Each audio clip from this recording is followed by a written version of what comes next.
அவர் வீட்டில் இருந்தாலும் அவர் உத்தமனா இருக்கிறாரு, தொழில இருந்தாலும் உத்தமனா இருக்கிறாரு, வெளிநாட்டுக்கு போனாலும் உத்தமனா இருக்கிறாரு, எங்க இருந்தாலும் நல்லா இருக்கிறாரு.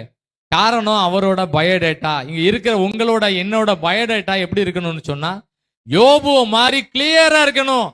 காலேஜில் போனாலும் நம்ம பயோடேட்டா ரொம்ப கிளியரா இருக்கணும். யாரெல்லாம் ரட்சிப்பு நிறைவேற பிரயாசப்படுறீங்களோ, ரட்சிக்கப்படணும், இன்னும் நான் மனம் திரும்பணும்னு சொல்றீங்களோ, அவங்கள கர்த்தர் பின்னாட்களை நல்லா நடத்துவார். ஆமென், ஆமென். 2வது காரியம் வாசிக்கும் போது யோபுவின் புஸ்தகம் 5ஆம் அதிகாரம். யோபு எப்படி இருக்கிறான்னு பாருங்க. யோபு 5ஆம் அதிகாரம் 7வது வசனத்தை எல்லாம் வாசிப்போம். 7 வாசிப்போம். எல்லாம் சேர்ந்து வாசிக்கலாமா? அக்கினி பொறிகள் மேலே பறக்கிறது போல மனுஷன். யோபுவுக்கு ஒரு பெரிய தெளிவு என்னன்னா, ஏன் எனக்கு மட்டும் இப்படி நடக்கு, ஏன் எனக்கு மட்டும் நடக்குது கேள்வி எல்லாரும் சொல்லுவாங்க. ஜோம் பண்ணாதவங்க அங்க பாருங்க அப்படின்னு ஒரு மாதிரி கம்பேர் பண்ணிட்டு இருப்பாங்க.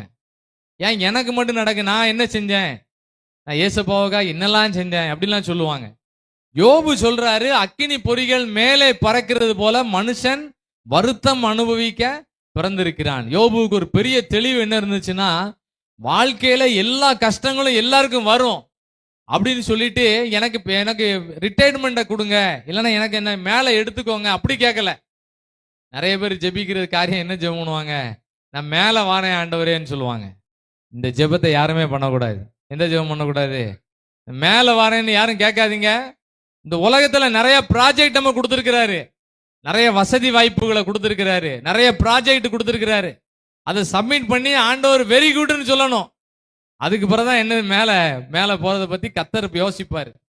யோபு சொல்றாரு, மனுஷன் வருத்தம் அனுபவிக்க பிறந்திருக்கிறான்னு சொல்லிட்டு, நான் இனிமே ஜெபம் பண்ண மாட்டேன், இனிமே நான் பைபிள் வாசிக்க மாட்டேன், நான் சர்ச்சைக்கு போக மாட்டேன் அப்படின்னு தீர்மானம் எடுக்கல.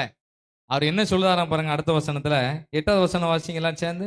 ஆனாலும் நான் தேவனை நாடி என் நியாயத்தை அவரிடத்தில். அவர் சொல்றாரு, எனக்கு பல கஷ்டங்கள் இருக்கு. இந்த ஜெப முகாம்ல இருக்க யாருக்கு தான் கஷ்டம் இருக்கு? எல்லாருக்கும் கஷ்டம் இருக்கு. எல்லாருக்கும் பல கஷ்டங்கள் இருக்கு. இப்ப அதை யோசித்தோம்னா தூக்கமே வராது, அவ்வளவு கஷ்டங்கள்லாம் இருக்கு. என்ன செய்ய போறோம், அடுத்து என்ன நடக்க போகுது, என்ன எப்படிலாம் நம்ம இருக்க போறோம், அடுத்த வருஷம் எப்படி இருக்க போறோம், அடுத்த மாசம், ஒவ்வொரு கேள்வி நிறைய இருக்கு. ஆனா யோபு சொல்றாரு, இவ்வளவு வருத்தங்கள் மத்தியில ஆனாலும் நான் தேவனை நாடி என் நியாயத்தை அவரிடத்தில் ஒப்புவிப்பேன். இதுதான் யோபுவோட நல்ல குணம். ஆமென். உங்க குணம், வீட்டுல என்ன துக்கங்கள் இருந்தாலும் அதை எப்படி கன்வெர்ட் பண்ணணும்னா ஜெபமா கன்வெர்ட் பண்ணணும். சங்கீதத்தில் போட்டிருக்கு,